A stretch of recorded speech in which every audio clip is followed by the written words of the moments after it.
In the dense Appalachian hills of Pennsylvania, nestled just beyond the reach of the map-makers, there lies a forgotten stretch of land where pine trees whisper in the wind.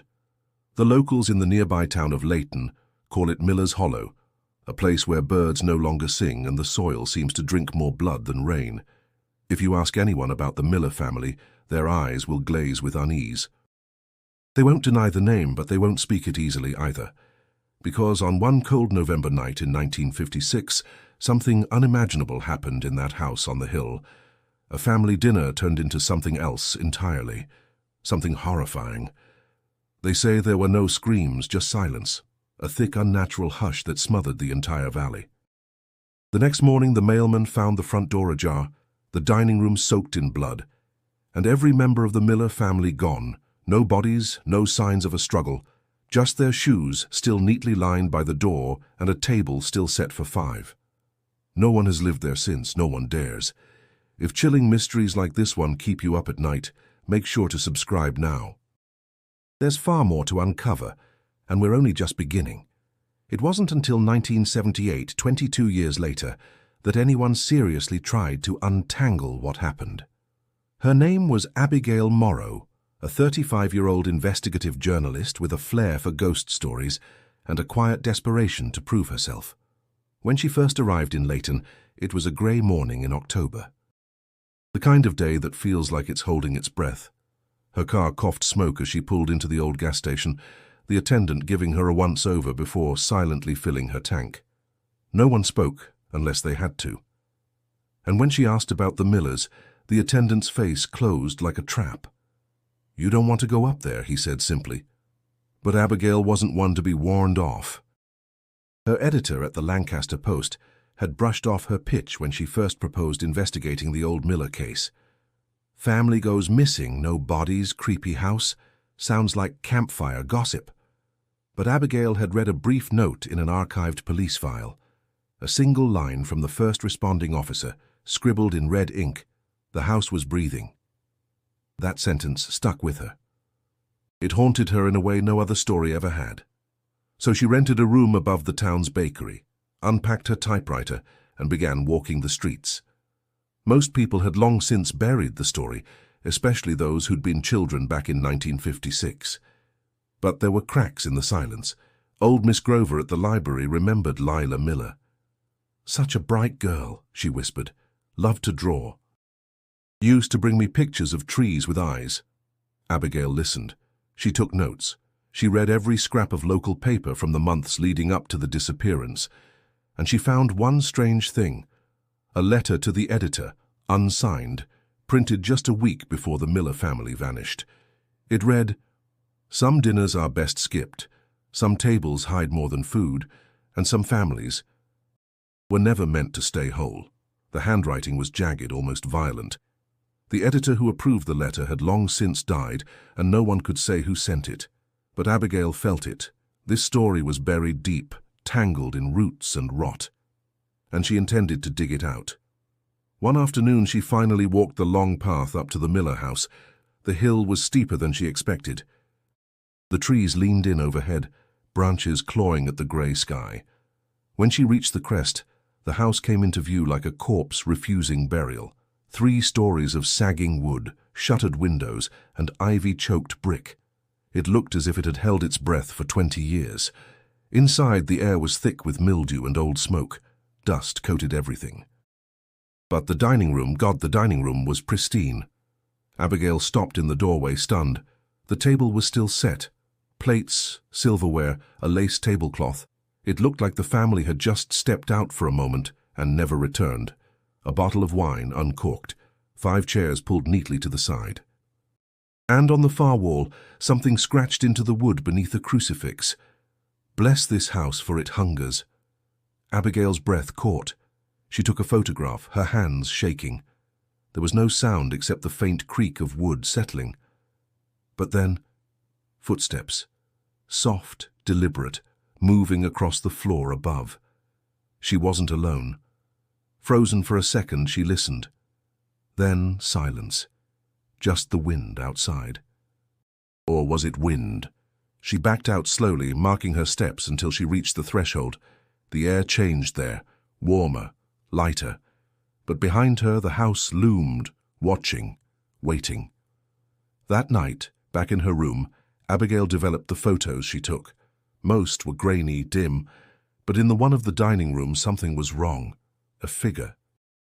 Blurred, indistinct, standing at the far end of the table, half in shadow. It hadn't been there when she took the picture.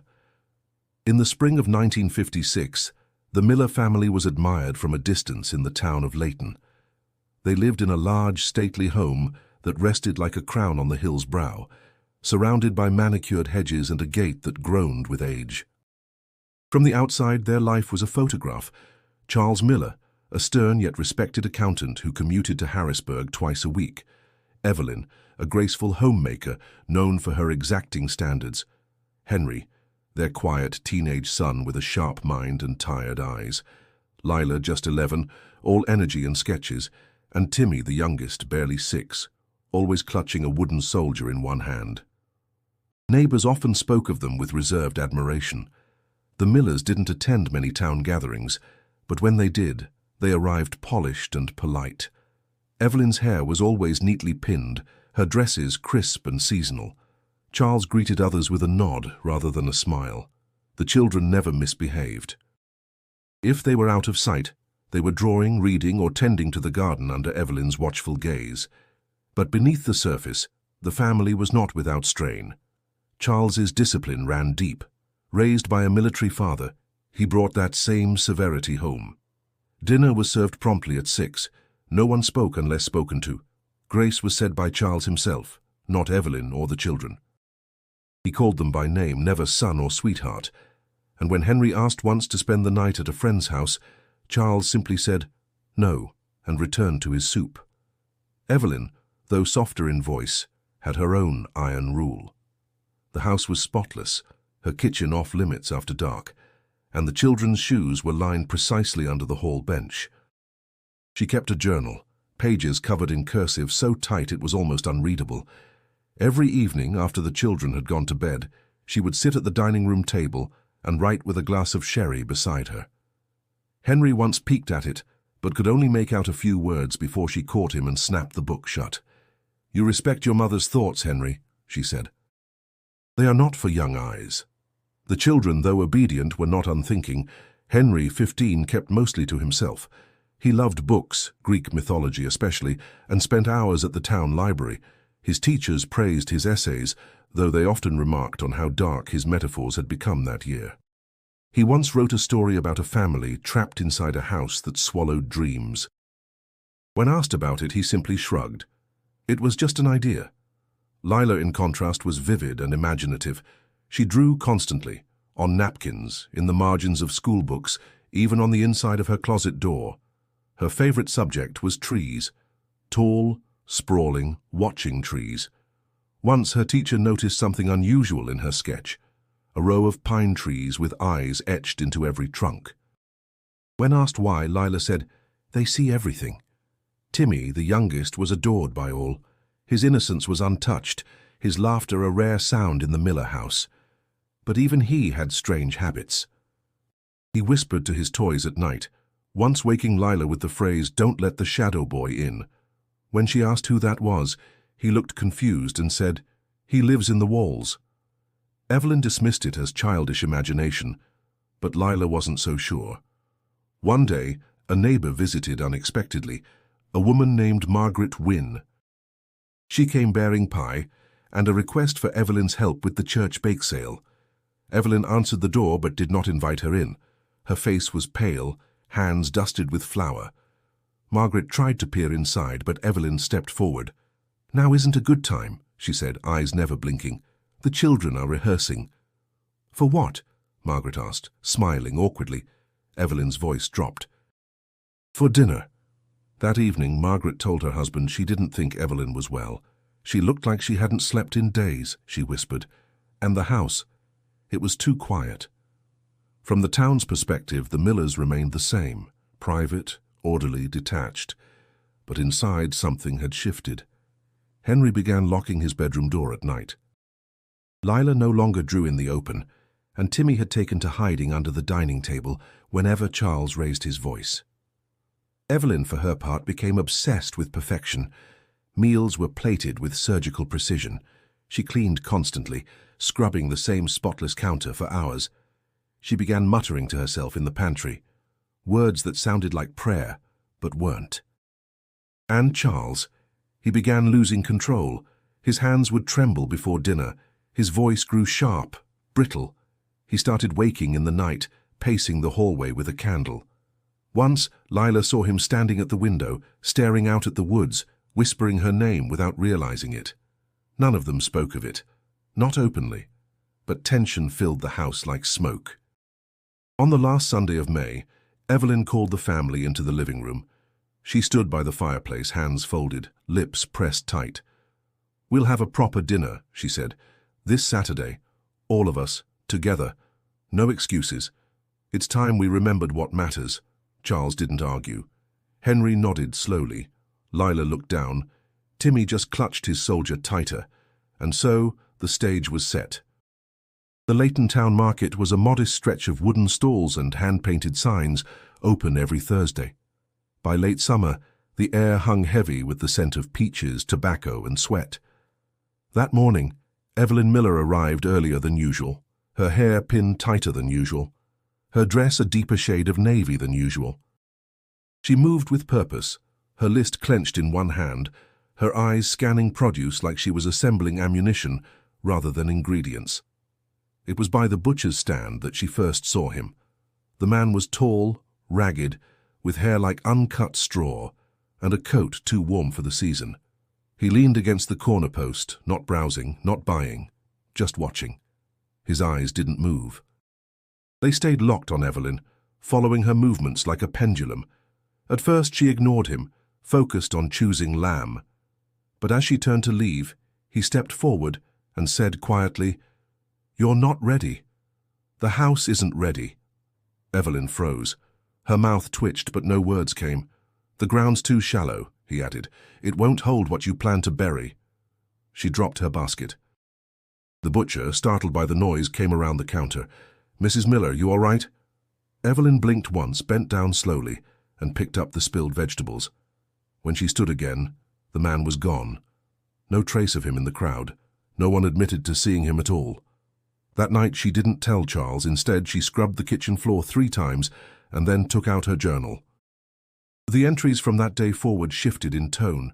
Her usual script, precise, logical, gave way to fragmented thoughts and symbols, circles, arrows, Latin phrases. The word threshold appeared more than once, and always, prepare the table. Elsewhere, things were beginning to fray. Lila had taken to sitting by her bedroom window at dusk, sketching the forest. She no longer drew the trees in tidy rows, but tangled and wild, with twisted limbs and dark hollows. In her latest drawing, a tall figure stood between the pines. No face. Just a silhouette, arms hanging too long, head tilted slightly like it was listening. She showed it to Henry. "Do you see him too?" she asked, voice hushed. Henry studied the page. His fingers trembled slightly. "I've seen him," he whispered. "In dreams. He walks without sound." Lila nodded. "He watches the house." Henry didn't respond. He turned the page over and stared at the blank side. Across the hall, Charles had begun sleeping in his office. He claimed the bed creaked too much, the air was dry, but Evelyn knew. She didn't ask. Instead, she began locking her bedroom door at night. Timmy, ever silent, had a new ritual. Each morning before breakfast, he would stand in front of the fireplace, whisper a phrase none of them could understand, and then touch the mantel with both hands. When asked why, he simply said, "So the house knows I'm still here." At school, his teacher noted his sudden silence. "He doesn't speak unless prompted," she wrote in a note to Evelyn. "Seems afraid of loud noises. Keeps drawing black doors." Evelyn never replied. The only one who sought clarity was Henry. He had begun skipping the library, opting instead for the dusty attic where old trunks and boxes held remnants of his grandparents' lives. In one of them, beneath a stack of yellowing quilts, he found something unusual. A slim, leather-bound book with no title, its pages filled with strange illustrations, trees with roots shaped like claws, eyes floating in dark skies, diagrams of circles and altars. He didn't tell anyone. That evening, as he flipped through its brittle pages, he found a line that struck him cold. "What lives beneath does not slumber. It waits at the edge of the hearth." Suddenly, the light bulb above him flickered and popped. The attic fell into darkness. In 1978, Abigail Morrow pieced these fragments together through interviews, faded documents, and what she called invisible threads. Her investigation led her to a now-closed asylum 30 miles from Layton. Among their patient archives, she found a name, Elijah Crane, committed in 1957 for delusions involving prophecy, blood rituals, and houses with appetites. His intake file noted he'd been arrested in Layton for trespassing near the Miller home.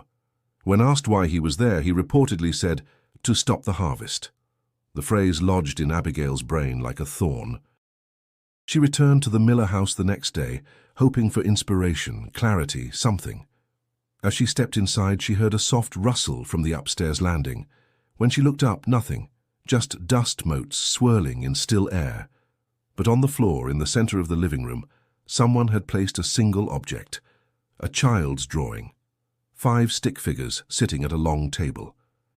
Red crayon smeared across the middle. The Miller home was quieter than usual in the days leading up to the dinner, not the quiet of peace, but the thick, unnatural stillness that settles over a grave before the earth sinks in. Evelyn moved through the halls like a ghost in her own skin, her footsteps measured, her breath shallow. She kept a list in her apron pocket, ingredients, seating arrangements, silverware counts. Every detail mattered. Every place had to be exact. On Wednesday, she made the official announcement. "We'll have the dinner this Saturday," she said during breakfast, her voice calm but final. "It's important." Charles didn't argue. He rarely did anymore. He had grown hollow, his once stern presence now distant, like he was only partly there. He nodded and continued spreading butter on toast with shaking hands. Henry looked up from his cereal, but said nothing. Lila, chewing slowly, avoided eye contact. Timmy hummed under his breath, a tuneless, strange melody that no one recognized. Evelyn clapped her hands twice. "I want this to be perfect. No one is to leave the house that day. We'll prepare together, as a family." Later that evening, she retrieved her special china from the high cabinet. It hadn't been used in years, not since Easter of '52, when her sister visited from Pittsburgh. Each piece was wiped clean, examined under the dining room light, then placed gently on the long oak table. She arranged the chairs herself. Charles offered to help, but she waved him away. "It must be me," she said. In her room, she opened the drawer beneath her nightgown stack and removed the leather-bound book, the one with the diagrams and instructions passed down from her mother's side. She didn't remember learning the words, but she knew them. They came to her in dreams on the edge of sleep. That night, she traced the diagram meant for gathering, a circle with 5 spokes, a line through the center, and a symbol that looked almost like an eye turned sideways.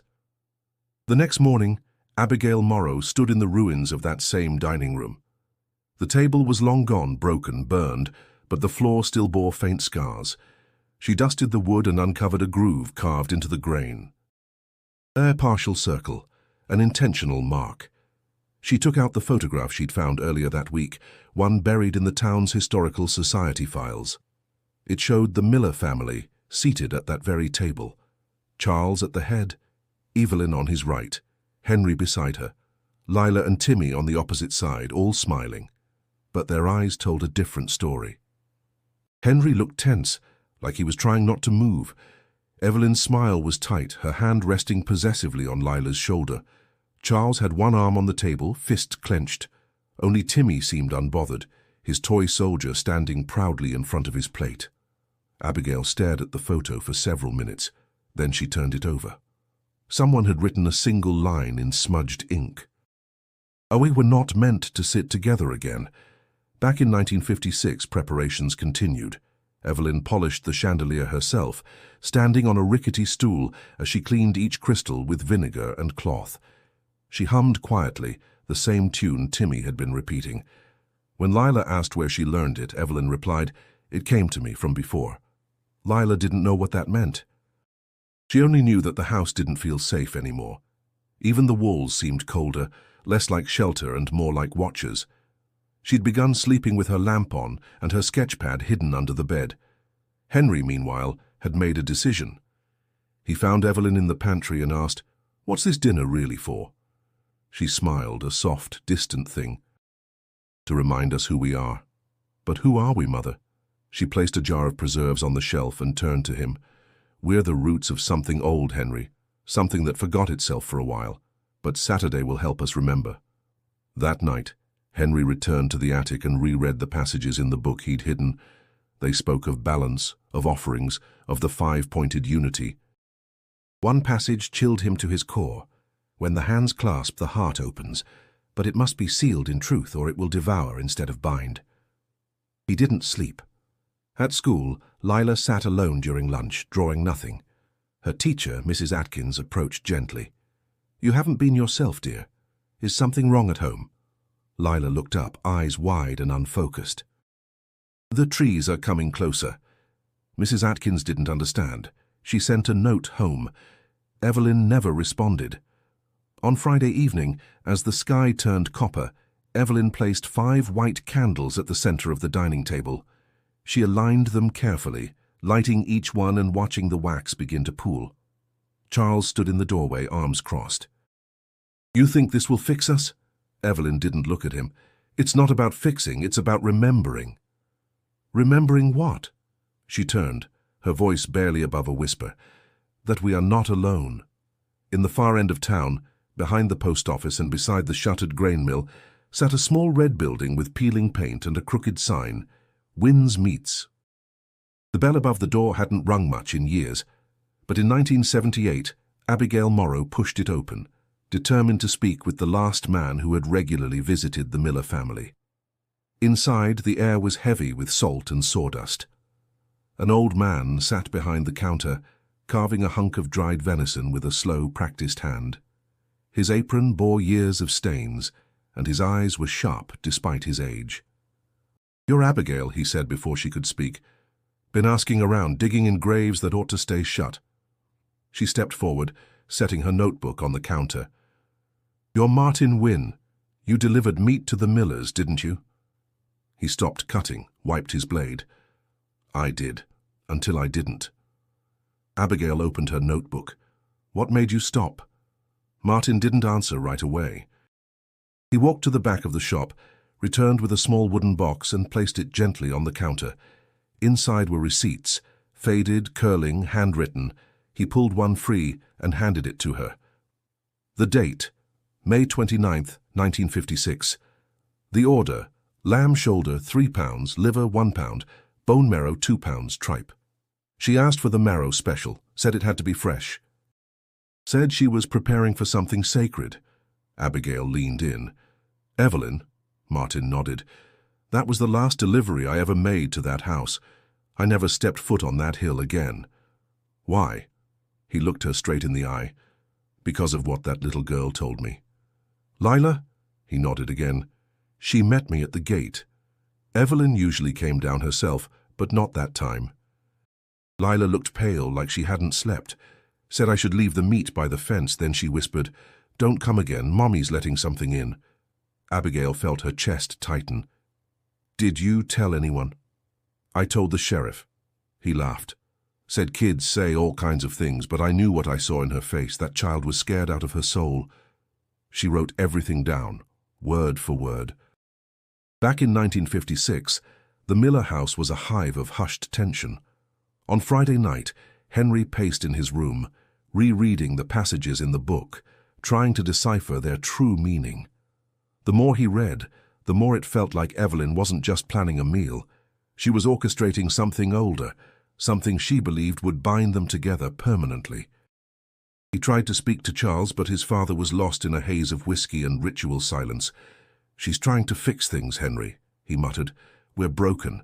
She's doing what she can." "No, Dad," Henry said. "She's doing something else." Charles looked at him with empty eyes. "It's not her, it's the house." Lila, meanwhile, had stopped speaking altogether. She communicated through glances and sketches, leaving them on Henry's pillow. One showed the dinner table surrounded by shadows. Another showed the five of them sitting with their eyes blacked out. And Timmy, he no longer played. He stood at the fireplace for hours, murmuring under his breath, his toy soldier clutched so tightly the paint had rubbed off. Evelyn floated through it all, humming, her eyes bright with purpose. In town, whispers began to surface. Mrs. Atkins, Lila's teacher, spoke quietly with the pastor's wife after Sunday service. "That family's not right. Those kids are crying for help." Others remembered Margaret Wynn's visit and how Evelyn refused to let her inside. Even the grocer noted that Evelyn no longer paid with cash, just left a folded note and walked out with her goods. When he opened one, it simply read, "It's coming." Still, no one intervened. That same evening, Abigail returned to her rented room and studied the photographs again.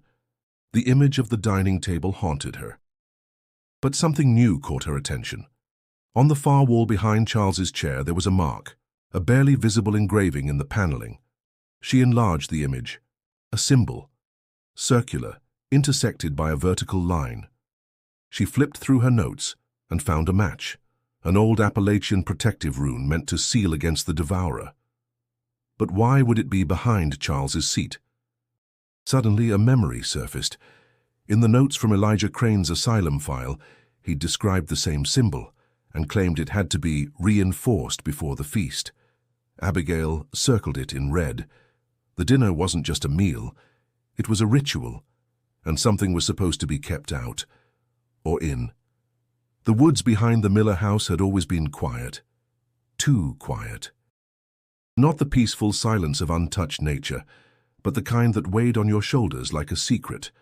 As a child, Lila used to play near the edge, chasing butterflies, drawing mushrooms with smiling faces. But by the end of that summer, she wouldn't go near the trees. She told Henry first. "There's something out there," she whispered, sitting cross-legged on his bedroom floor. "It doesn't blink." Henry set his book down. "What do you mean?" "It watches," she said, "from between the pines. I saw its eyes. They're not like ours. They don't move. They're just there. And when it looks at you, you forget your name for a second." He didn't laugh. Not anymore. Not after the drawings. Not after the strange chanting coming from Timmy's room in the middle of the night. He only asked, "Did you tell Mom?" Lila shook her head. "She already knows. I think she talks to it." That night, Henry lay awake, eyes fixed on the ceiling. Around midnight, he heard the front door creak open, slow, deliberate. He slipped from bed and peered down the hallway. Evelyn was walking outside barefoot, white robe dragging behind her like smoke. She moved toward the forest. He didn't follow. He couldn't. The next day, Evelyn prepared the napkins, folded into intricate fans, 5 of them, red cotton, not linen. Lila watched from the staircase as her mother whispered over them, fingers tracing invisible lines in the air. Later, she caught Evelyn in the pantry again, this time muttering something under her breath. Lila didn't understand the words, but they felt wrong, harsh and wet, like the sound of something growing in the dark. "Why are you talking to yourself?" she asked. Evelyn turned sharply. Her eyes didn't focus for a moment. "Not to myself," she said. "To them." "Who's them?" Evelyn smiled faintly. "The ones who listen."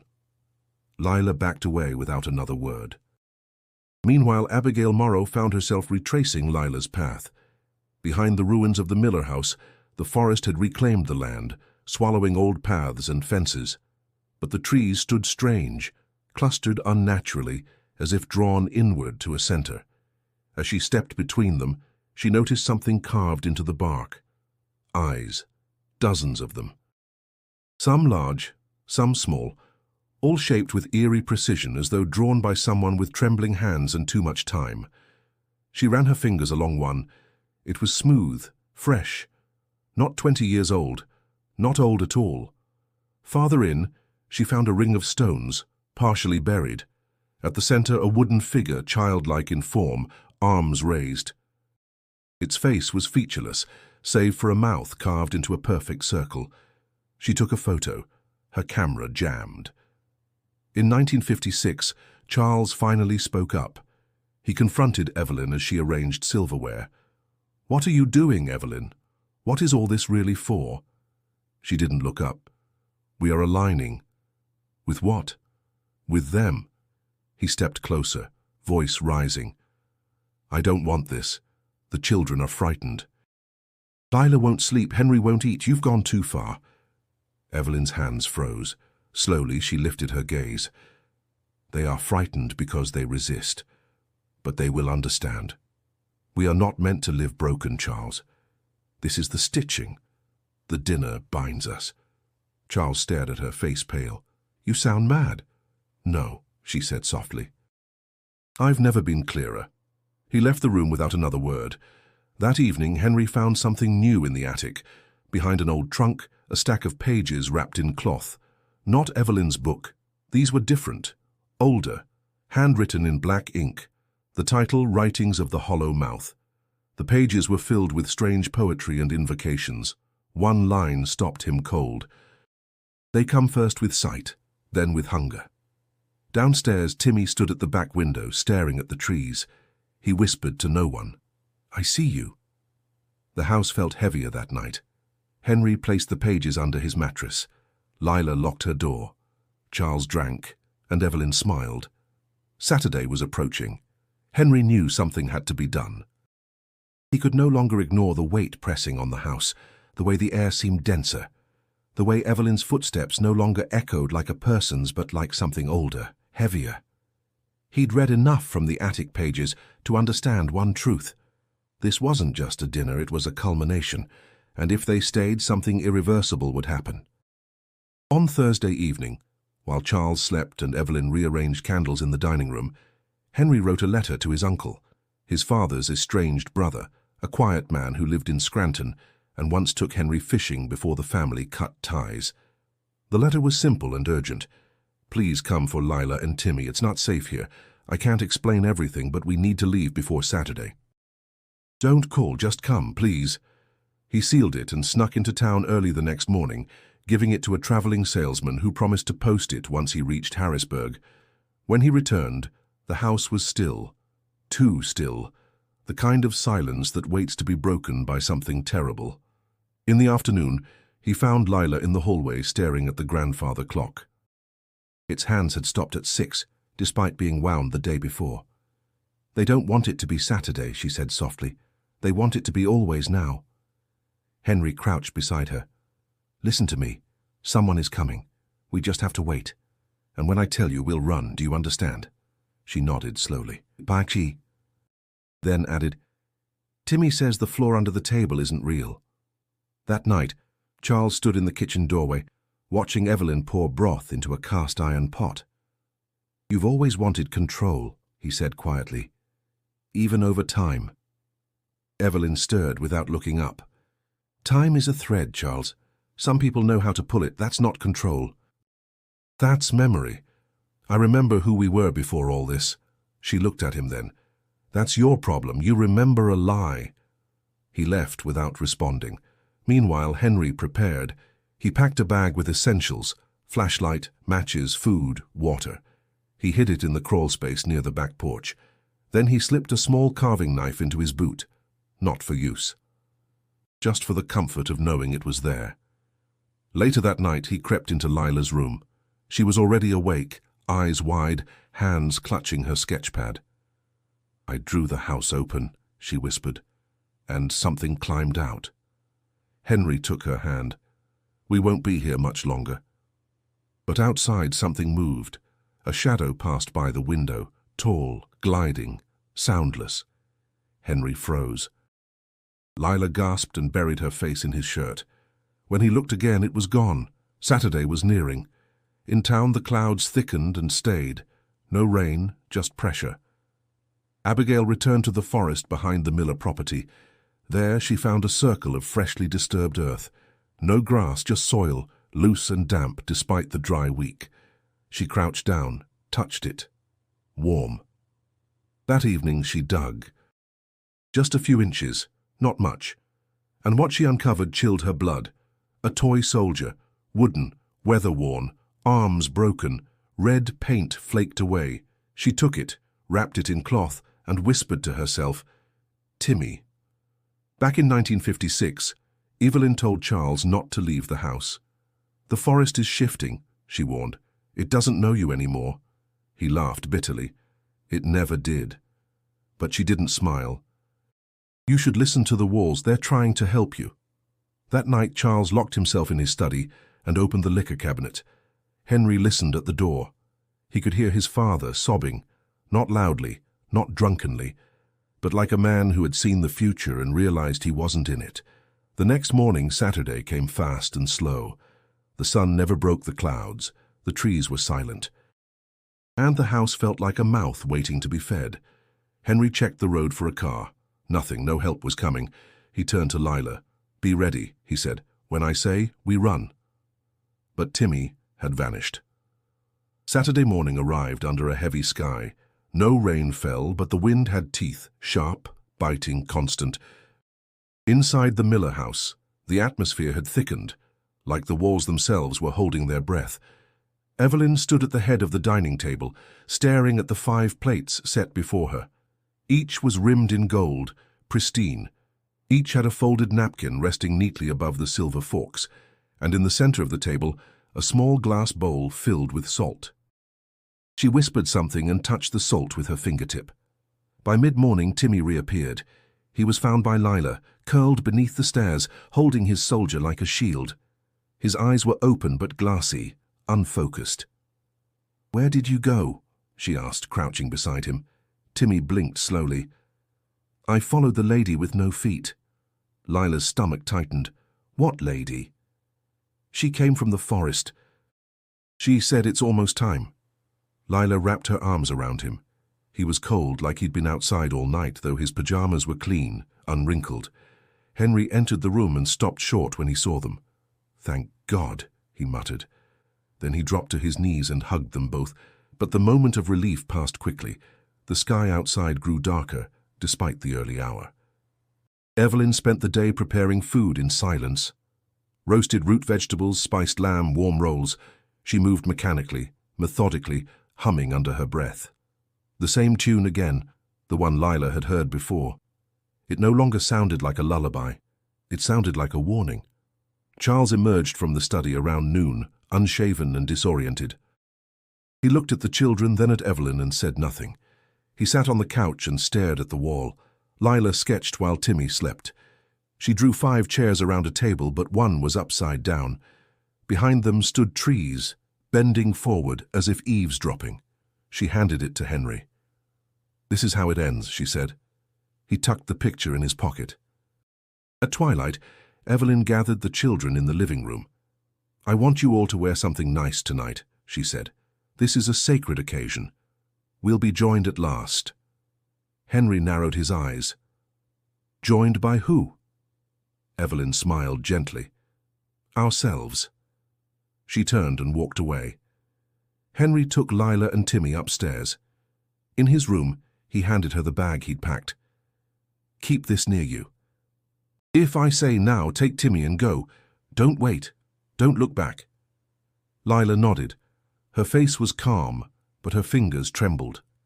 Downstairs, Charles approached the dining room table and stood at the head seat. He ran his hands along the back of the chair, then leaned down and whispered something. No one heard what he said. At 6 o'clock sharp, the candles were lit. The chandelier glowed softly. Evelyn stood at the far end of the room, hands folded, eyes closed. She breathed in deeply, then called out, "It's time." Henry led the children down the stairs. Charles joined them, silent, pale. They took their seats. For a moment, there was stillness. Evelyn began serving the food without speaking. One by one, she placed the dishes, meat, vegetables, bread. Then she sat and poured the wine. Her movements were graceful, rehearsed. "I'm grateful you're all here," she said. "Tonight is not about forgiveness. It's about reunion, completion." Timmy looked confused. Lila stared at her plate. Henry clenched his fists beneath the table. "We've lived apart in the same house," Evelyn continued, "but tonight that ends. The threads reconnect." Charles cleared his throat. "Evelyn, maybe we should—" She raised her hand. "No interruptions." He fell silent. The candles flickered. The air shifted. Henry could feel something beneath his feet, a low vibration, not from the house, but from the earth itself. Evelyn raised her glass. To us, to the ones before, to the ones beneath. They didn't drink. She sipped her wine slowly. Outside, the wind stopped. Henry looked at the window. No movement, no sound. Lila leaned toward him. The trees aren't breathing. He whispered back, "Be ready." From the hallway came a sound, a soft creak, like a footstep on old wood. No one else noticed. Henry's eyes widened. There was someone else in the house. The house held its breath. Evelyn's toast still hung in the air, but no one responded. The wine in their glasses remained untouched. Henry's fingers stayed curled around the edge of his chair. Lila kept her eyes on the wall behind her mother, and Timmy fidgeted silently in his seat, humming that tune once again, soft, hollow, broken. Charles was the first to speak. "Evelyn, whatever this is, it has to stop." She turned to him slowly, tilting her head, her expression unreadable. "What do you think it is, Charles?" "It's madness." "No," she replied. "It's memory, it's returning, it's alignment." She stood, walking to the head of the table where Charles sat, placing a hand gently on his shoulder. "You don't have to understand it. Just sit, just listen." He stared up at her, visibly shaken but unmoving. Outside, the air remained still. No wind, no rustling of leaves. The world had gone silent, as if waiting for something to begin. Evelyn returned to her seat. "We will start," she said calmly, "with the bread." She broke a piece and placed it on her plate, then passed the basket down. No one else moved. "Eat," she urged. Lila reached for a roll but stopped halfway. Her eyes had locked on the far wall, specifically the mirror that hung above the sideboard. In its reflection, she saw the table, the room, the chandelier. But something was wrong. Her mother wasn't reflected. She gasped softly and withdrew her hand. Henry noticed and turned. The mirror now showed only 4 people at the table. Evelyn smiled. "Do you see now?" she whispered. Charles pushed back from the table. "Enough." He stood, gripping the back of his chair for balance. "This isn't a dinner. This is a damn ceremony." Evelyn didn't argue. She simply nodded once. "And you were part of it the moment you let the roots in." Henry stood as well. "We need to leave." Lila grabbed Timmy's hand, but Evelyn slammed her hand on the table. The candles flared. "You'll sit, you'll listen." Her voice wasn't hers. It was deeper, layered, as if something beneath her words was also speaking. The chandelier above flickered. A crack sounded in the ceiling, like something shifting in the beams. Charles turned toward the door, but it was gone. Where once stood the entryway, now stretched only more wall, smooth and unbroken. Lila screamed. Henry rushed toward the window. It was there, but black beyond the glass. No sky, no trees, only dark, pulsing shapes like something breathing just outside. The room had changed. The Miller family was no longer inside their home. They were inside something else. Evelyn remained seated. "This is the truth beneath the house," she said. "This is where we've always been, and now we remember." Charles picked up a knife from the table. "Stay away from them." Evelyn looked at him with pity. "You're too late." And then she began to chant. Softly at first, words that had no origin, syllables that twisted in the air. The symbols etched into the floor began to glow faintly, pulsing with each word. The bowl of salt cracked. Timmy began to shake violently. Lila clutched him, crying now. "Stop it, please." Henry stepped behind Evelyn, knife still in hand, breathing hard. "Say one more word," he warned, "and I swear." She stopped, turned to face him, smiled. "You are the key," she said. Then she reached out toward Lila with one hand and toward the flickering chandelier with the other. Henry didn't hesitate. He brought the knife down, but she moved faster. The room exploded with light. Light tore through the dining room like a scream. White and blinding, it came from nowhere and everywhere, flooding the space with an unnatural glow. The walls groaned, the ceiling warped, the tablecloth lifted as if caught in a gust from beneath. And in that moment of searing brightness, everything stopped. Then the silence broke. Evelyn lunged across the table. The knife in Henry's hand was knocked away. It clattered against the hardwood floor, spinning toward Charles, who was frozen in place, eyes wide, lips parted but unable to speak. Evelyn didn't go for Henry. She went for Charles. She drove a carving fork into his shoulder with such force it stuck. Charles howled, collapsing to the floor. Henry tackled her, but her strength was wrong. Too much for her size, her age. She shoved him back with a strength that bent the air. He crashed into the china cabinet, sending glass and plates raining down. Lila screamed, pulling Timmy under the table with her. Evelyn stood over Charles, blood dripping from her hand, eyes wild, mouth stretched into something that no longer resembled a smile. "This was never for you," she said. Henry dragged himself upright, bleeding from his forehead. "Stop it!" She turned toward him and began chanting again, her voice deeper, layered, as if dozens were speaking through her. The symbols on the floor flared bright red. The salt bowl shattered completely. Blood from Charles's shoulder flowed into the lines carved into the wood, and the house seemed to tremble with satisfaction. Then something answered. A sound rose from beneath the floorboards, low, guttural, like stone, grinding against stone. It pulsed in time with Evelyn's chant, growing louder with each word. Timmy whimpered beneath the table. He's coming." Henry grabbed a shard of glass and rushed forward again. Evelyn turned just in time for the jagged edge to slash her cheek. She staggered back, hand to her face. "You ungrateful child," she hissed. "I bore you into this world. I gave you the bloodline." "You gave us a curse!" he shouted. The air twisted. The temperature dropped. Frost spread across the corners of the room. The chandelier went dark, then flared with black flame. Evelyn began to shake. "Too soon," she whispered. "Not finished." Charles groaned from the floor. Blood pooled beneath him. Henry reached for Lila and Timmy. "We have to go.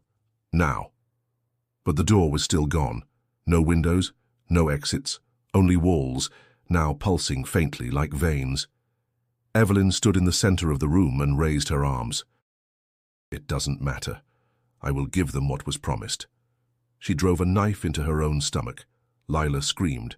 Evelyn didn't fall. She stayed standing, the blade protruding from her abdomen, smiling as blood poured down her dress and into the floor's grooves. "This is the gate," she said. "This is the blood." Her voice fractured, her skin paled. Henry dragged a chair into the center of the room and smashed it against the floor. Wood splintered. He grabbed a leg and started beating at the wall near where the door had once been. Nothing gave. Evelyn collapsed to her knees, hands raised above her head. Behind her, a crack split the floor open, black and deep and endless. From within came not heat, but a sucking cold. Timmy screamed. "He's coming!" A hand reached through the crack. Not a human hand, long, gaunt, fingers that bent the wrong way, skin like bark. Evelyn began to laugh through blood. Lila pulled at Henry's sleeve. "We have to stop it." Henry looked at her, eyes wild. "How?" She held up the drawing she'd stuffed in her dress. The upside-down chair. Henry stared. Then something clicked. He ran to the dining table and shoved over Evelyn's chair, the one at the far end. As it toppled, the lines on the floor flickered. The hand retreated. Evelyn shrieked in agony, her body arched back, limbs jerking unnaturally. The floor sealed shut. The house exhaled. And for a brief second there was silence. Then Evelyn dropped, face first, into the blood. For a moment, nothing moved. Evelyn lay still, her body twisted at an unnatural angle, blood pooling beneath her like ink from a shattered bottle. The flickering symbols on the floor had gone dark. The oppressive air thinned. The chandelier above gave one last hiss and extinguished. But the silence didn't last. A creak echoed from the ceiling, followed by a groan from the walls, as if the house itself was mourning. Henry stepped back from the fallen chair, breathing hard, his clothes soaked in sweat and blood. Lila remained crouched with Timmy, shielding his eyes. Charles lay unconscious near the corner, pale and unmoving. Then the whispers began. Not Evelyn's voice this time. Not human at all. Low, layered, speaking in a language that bypassed the ears and landed directly in the spine. Henry turned toward the floor. The crack had sealed, but something still pressed against it from beneath. The boards bulged ever so slightly, like skin over bone. "We need to go," he whispered. "No doors," Lila said. "We're trapped." Timmy raised his head. "Not all the way." He stood shakily and pointed toward the far wall. The wallpaper there shimmered, pulsing faintly, like heat over pavement. Henry approached and pressed his hand against it. It wasn't solid. "Help me," he said. Together they began tearing at the wallpaper. Beneath it wasn't drywall or plaster, but dark wood, soft and rotting.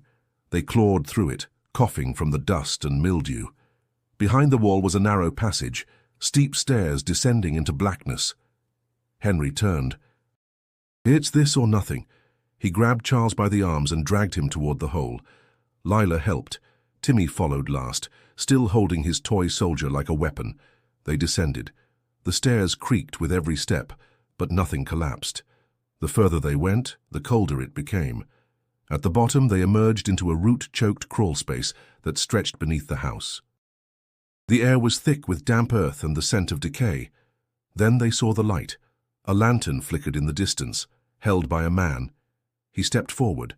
Long coat, tattered boots, wild eyes. "Elijah Crane," Henry breathed.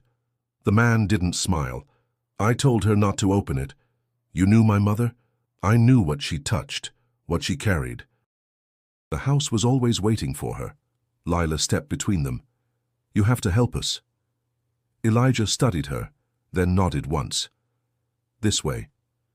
He led them through the crawl space, guiding them past markings carved into the walls, symbols like those in the book Henry had hidden. Warnings, wards. One glowed faintly as they passed. "Why didn't you stop her?" Henry asked. "I tried." "But you don't stop what's already inside. You only delay it." They emerged into the open night. The sky was purple-black. The forest surrounded the house, but something had shifted. Trees bowed inward, as if protecting them from above. Behind them, the house groaned, then screamed. A sound of splintering wood and collapsing beams, followed by the deep, wet echo of something dying slowly.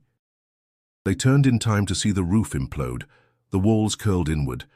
Flames erupted from the base, but not fire, something darker, churning and silent, like smoke from a starless world. Then the structure vanished. Not crumbled. Vanished. Only dirt remained. Henry dropped to his knees, clutching Lila. Timmy began to cry, his first real sob in days.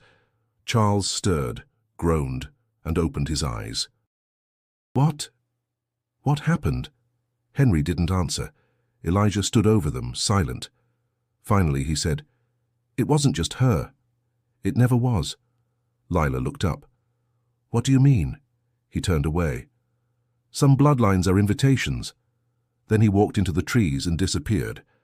In 1978, Abigail Morrow stood in the same field, camera in hand, staring at the emptiness where the Miller house had once stood. No foundation, no ruins, just a faint circle of flattened grass.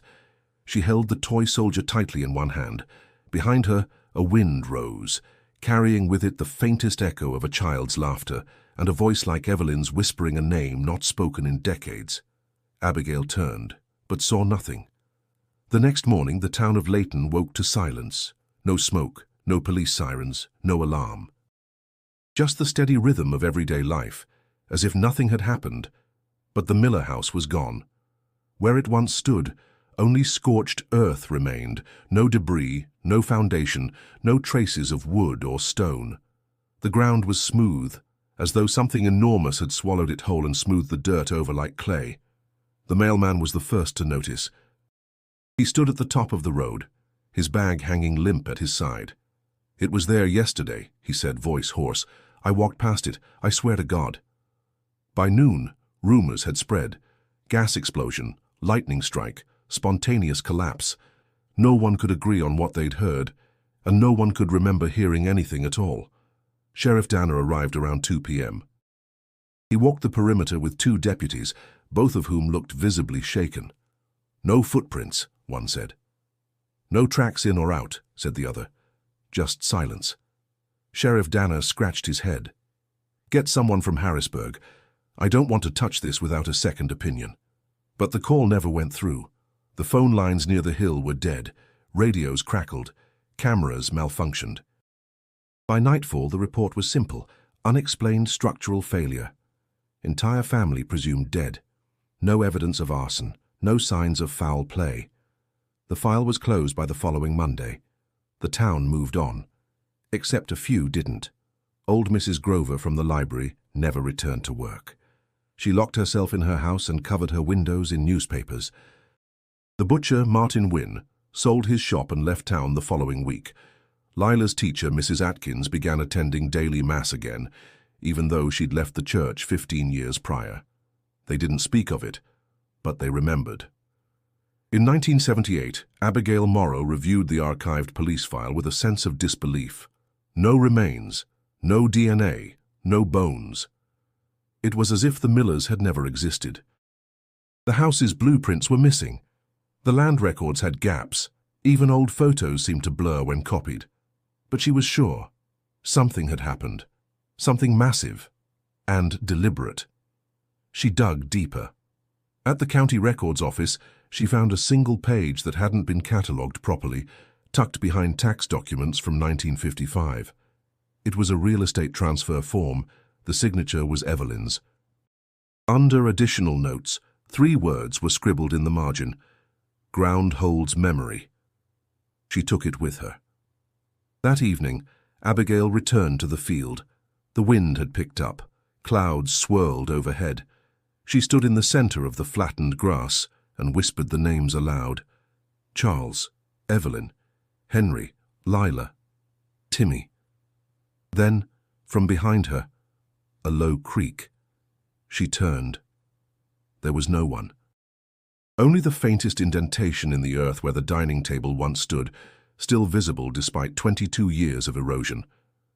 She dropped to her knees, brushed away the grass. Something was there. A wooden ring embedded in the dirt, charred but intact. She dug it out carefully and realized what it was: the base of a high-backed dining chair, burned on one side.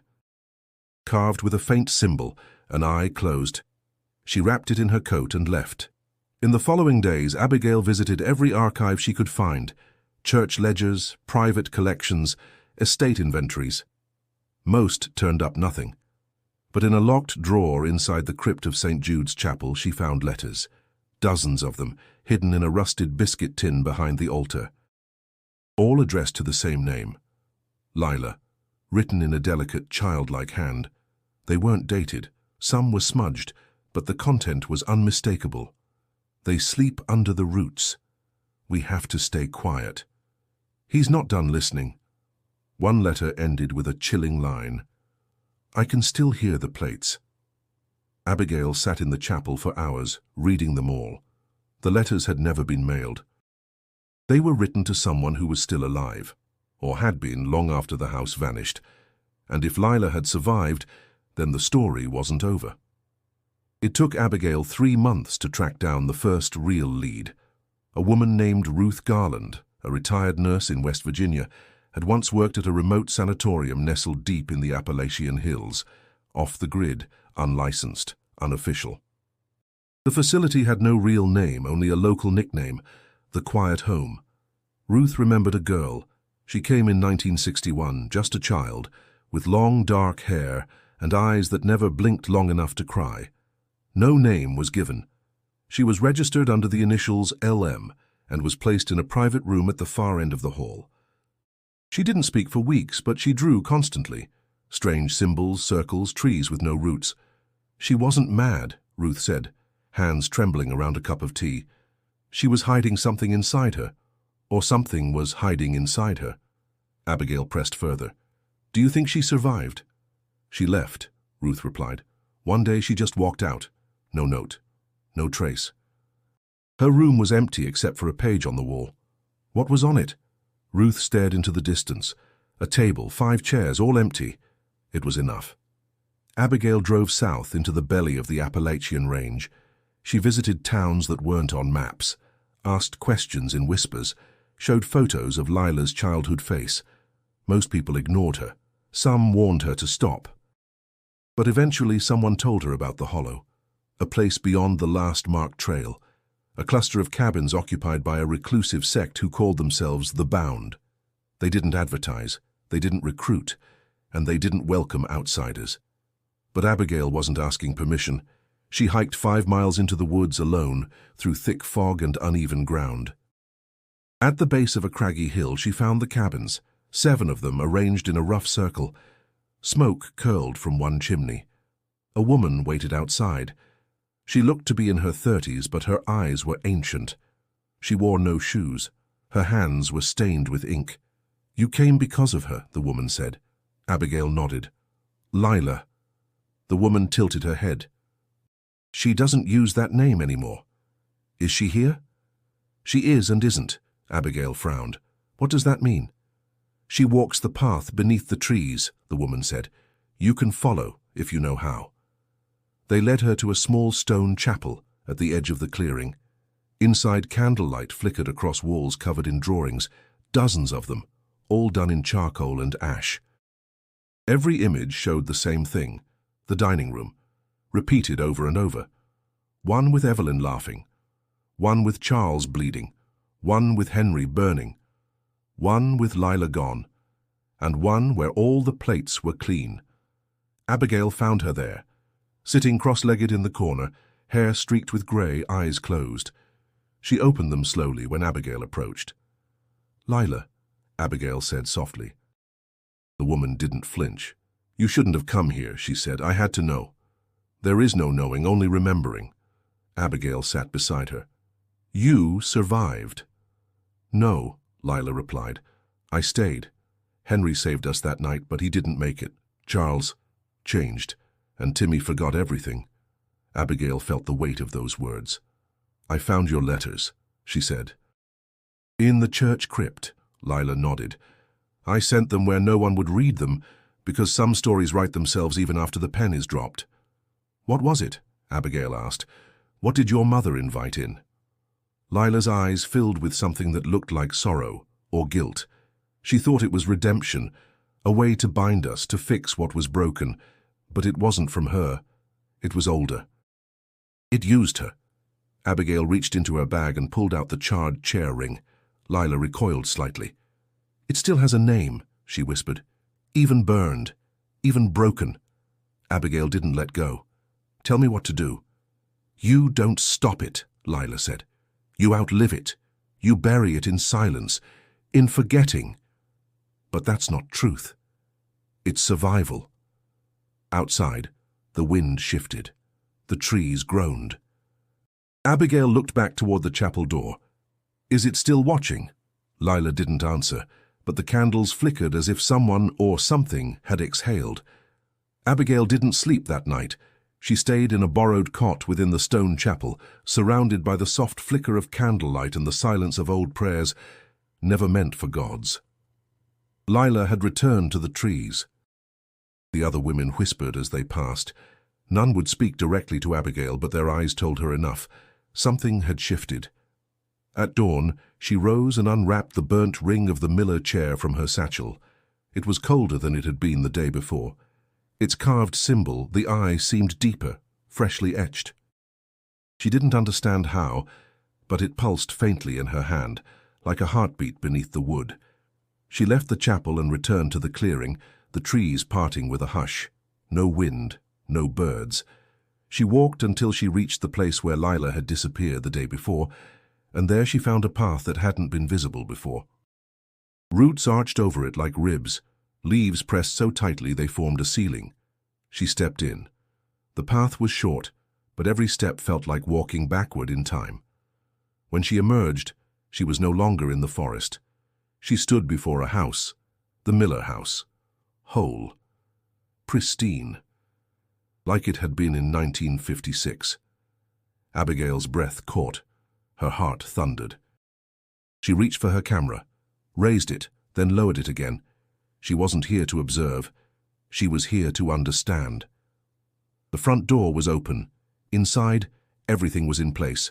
The rug, the grandfather clock, the mirror above the sideboard, the table, 5 chairs, and Evelyn standing at the head, arranging silverware with meticulous grace.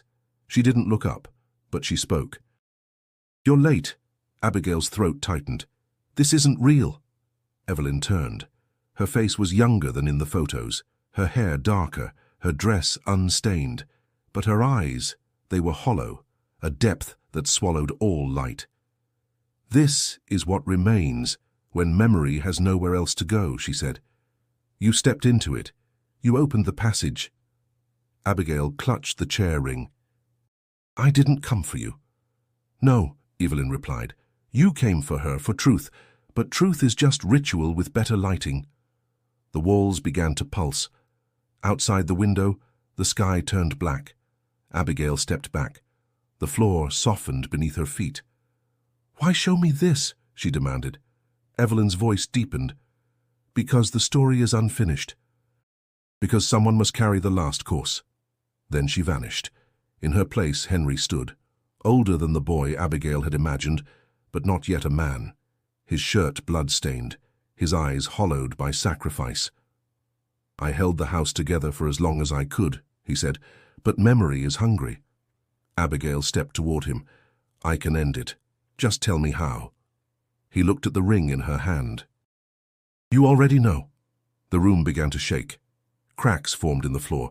Flames licked the corners of the ceiling, though nothing burned. Abigail ran to the table and flipped the ring onto the surface. The house roared. Walls folded inward. The chandelier crashed. Plates shattered. Henry reached out one final time. "Tell her I forgive her." Then the floor opened again, and Abigail fell. She landed hard. The impact knocked the air from her lungs, but there was no pain, only disorientation. Abigail blinked, trying to regain her bearings. She was back in the forest clearing. The trees stood tall around her, silent, unmoving. The sky above was pale, and birds sang faintly in the distance. The Miller house was gone. No ashes, no foundation, just earth. She sat up slowly. The burnt chair ring lay beside her, split neatly in half. Its symbol had faded completely. It was over. She stood, shaky but conscious. Her mind reeled. The vision, the voices, the collapse. None of it felt like a dream. Everything had been too vivid, too real. She looked around and realized someone was watching her. Lila, older now, standing at the edge of the woods, cloaked in grey. Abigail walked toward her slowly. "He said to tell you," she whispered. "He forgives you." Lila's breath hitched. She nodded, just once, then turned and vanished into the trees. Abigail didn't follow. Instead, she returned to the car she had parked hours earlier, her boots caked with mud, her fingers still trembling. Back in Leighton, no one remembered the Millers. The town had gone on. The bakery had changed owners. The library was freshly painted. Sheriff Danner had died a decade ago, and no one could say for certain who lived on the hill now, only that it was private land, and that children were warned not to wander too far past the last trail marker. Abigail returned to her apartment in Lancaster and began writing. She wrote through the nights, pages piling up in frantic bursts. She detailed everything: the house, the dinner, the ritual, the letters, Lila, the darkness beneath the floor, the echo of Evelyn's voice. But when she reached the ending, when she described falling into the house's final scream, her typewriter jammed. The key had bent. The letter, E. She stared at it for a long time, then burned the manuscript. Weeks later, she returned to the chapel where she had first spoken to Lila. It was empty. The candles were gone, the walls stripped bare. But in the center of the room sat a folded napkin, red, cotton, pristine. She didn't touch it. She turned and walked away. Back in her apartment, she recorded a single message into her tape recorder. "If anyone hears this, know one thing. Some houses do not forget. They wait. And when they are remembered, they rise." Then she turned off the recorder and placed it in a drawer and locked it. Now, for those of you watching, if you stayed through this entire story, thank you. But take this warning to heart. There are places where memory and time don't follow rules. Where silence is not peace but the sound of something listening. If you ever find yourself walking through the woods and come across a clearing where no birds sing and the trees seem to lean in just slightly too far, don't go in. Don't look for the house. And whatever you do, never sit down at the table. If you enjoyed this story, make sure to subscribe for more haunting tales. And don't forget, click the video on your screen now to explore another dark mystery waiting to be uncovered.